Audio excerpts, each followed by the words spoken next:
Lize. Whether the dreams brought on the fever or the fever brought on the dreams, Walter Gilman did not know. Behind everything crouched the brooding, festering horror of the ancient town and of the moldy, unhallowed garret gable where he wrote and studied and wrestled with figures and formulae when he was not tossing on the meager iron bed. So begins H.P. Lovecraft's Dreams in a Witch House. Man, so here we go, continuing on, and I don't know if I'll go past this point or not, but Guillermo del Toro's Cabinet of Curiosities, which I believe is on Netflix. The latest episode, that one I wanted to look at and then review, of course, is Catherine Hardwicke's rendition of H.P. Lovecraft's, of course, really awesome. It's hard to call it a short story because it is a little bit longer than most of his short stories, but not terribly that long. I'm guessing 12, 14 pages, whatever. But anyways, Dreams in a Witch House. Previously, you may know that Stuart Gordon did a rendition of it for Masters of Horror, which I'll get into that. But anyways, I'm Rob from Georgia, aka VHS82 apostrophe. I am your regular Wednesday evening host here at BodyBags, and welcome to yet another helping of the Cabinet of Curiosities. First of all, I have to say, if you have Netflix, and I'm pretty sure it's Netflix, yeah, you really do need to check it out if you have not checked it out. Pickman's model, which I reviewed, I think, the prior week, was fantastic, was absolutely fabulous. Dreams in a Witch House? We'll get into that. But Catherine Hardwicke, who is known for Twilight, she directed this episode, and the lead as Walter Gilman is one Rupert Grint. You might know him from Harry Potter fame, right? And then a slew of others. I'm not going to go through them all. Unknowns, I think. You may know or recognize a few of them if you see the episode. Not a bad cast at all. Cast, I thought, for what they were given, the story they were bringing to life was quite. They did quite well, I think. Though this is not my Walter Gilman. My Walter Gilman resides solely in H.P. Lovecraft's story. We have a young man who is, of course, he is heading towards the end of his graduate studies. Deep, man. This guy has a mind that is unparalleled in terms of just the depth of mathematics and, of course, folklore and mysticism. And these things they're like magnets to him. And more he wants to tap into other dimensions. And how do you cross one dimension to another dimension? And perhaps the answer lies in a mixture of mathematics as well as folklore. And Keziah Mason, the witch, Brown Jenkins, of course, in HP's story, he is the one motivated in seeking all of this stuff out. And so he will find out where Keziah Mason's old residence is, where she used to live. Now, in the story, Keziah vanishes. She's not hung. There's a lot of differences between the short story and this rendition for Cabinet of Curiosities. And I'm only going to just throw out a few.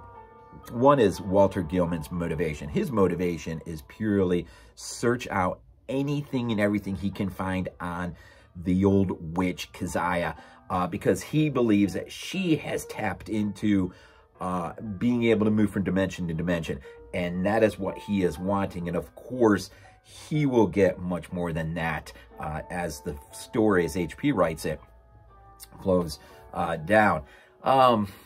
The story, okay, so the main difference in the short, or the episode, the main difference is his motivation. His motivation is the loss of his sister. Early when he's a child, and this is sort of pre the rest of the story we got, she dies, and she has, and her spirit is subsequently yanked out by unseen forces.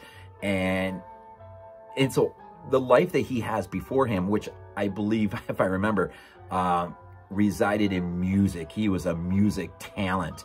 And so, you know, so it's believed, I guess, within what little we get, that he is going to go on to fame and fortune, and because that's where his talent lies. Instead, he spends the rest of his life trying to search out a means of crossing other dimensions or onto the other side, aka the beyond. And that is the music, of course, not from Dreams in a Witch House, but is the beyond. I'm going to be reviewing that soon. And so this is Netflix, and so it's always nice to have something on. Gotta love some Frizzy, right? And so it's his motivation in going after his sister, which ultimately, eventually lands him in the old Keziah residence, in her room, in fact. And his trip over into the other side is, the vehicle used is, or the method is drugs. It's this drug called liquid gold that he's introduced to, and that becomes the access between our world and the other world, in which he finds his lost sister. Try and think of her, Epperly. Yeah, Epperly. And he finds her, but the drug use only allows him so much time on the other side, and he's yanked back. And so he does this a few times, and then he catches the attention of the witch Keziah, and of course, her little helper there, Brown Jenkins. If you know anything about this rat, it is basically the body of a rat with a human face. She's looking, and her motivation, of course, is a little different too. Her motivation is simply, well, maybe it's not so different, but she wants to come over to the other side. And so she sees, since they are twins, Walter Gilman and his sister, they're twins, his attempt to bring her, not realizing she's just a spirit, and he's not really literally going to bring her back to life. He's just bringing her from one side to another side, but she is still an apparition. She is going to ride the witch is going to ride the coattails of that and try to gain access to the other side. So, so unlike Pickman's model, where the wraparound or the blanketing of narrative really does fall in perfect line, or as perfect as you can, with the core nature of the story, and that's why I loved it so much. Because I understand you got to do this from time to time, more than time to time. Short stories don't usually lend you opportunity to just basically lift up, throw it on the big screen and go. Especially short stories, right? A lot of times you got to create things. And in this case, I don't know. I really think Catherine did HP a little bit of a disservice by how radically changed Walter Gilman is. As a story on its own, it's not a bad story. And it's hard for me to say. I mean, I can't say, don't watch it. I mean, that's just stupid. And I really do love Guillermo del Toro, and I really do appreciate this new series, because I want to see this series go on for more than 1 or 2, 3, 4 seasons, I hope, because he has got a whole line of directors that he wants to bring into this thing. So, you know, if you haven't seen it, you got to see it, man. We got to support this series.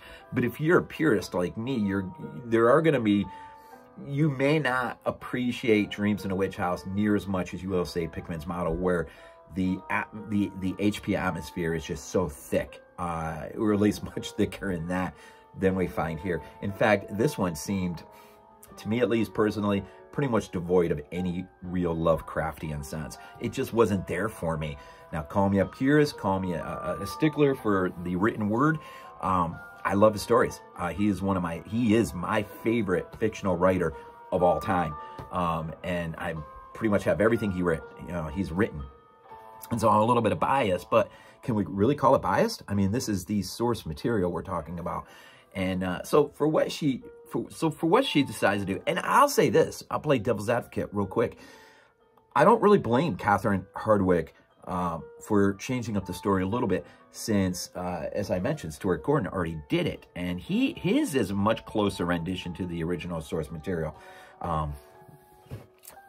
You know, so you want to, if you're going to do it, you got to change it up, I guess, a little bit, right? And so, you know, I mean, it is what it is. I only wish maybe she had a love affair with a different story, which maybe had never been done before, and maybe brought that vision to life instead of something that was, you know, not terribly, you know, in the past done already by the maestro of H.P. Lovecraft. Believe me, I can be a critic of him as well real quick in terms of source material, but it is what it is, man. I mean, you know, the written material is there and the world of cinema is here, and I mean, you know, you still got joy. And you know, I did watch Catherine's Witch House another time just the other night, maybe it was yesterday, and I you know, for what it is, I appreciated it just maybe a little bit more, certain things here and there.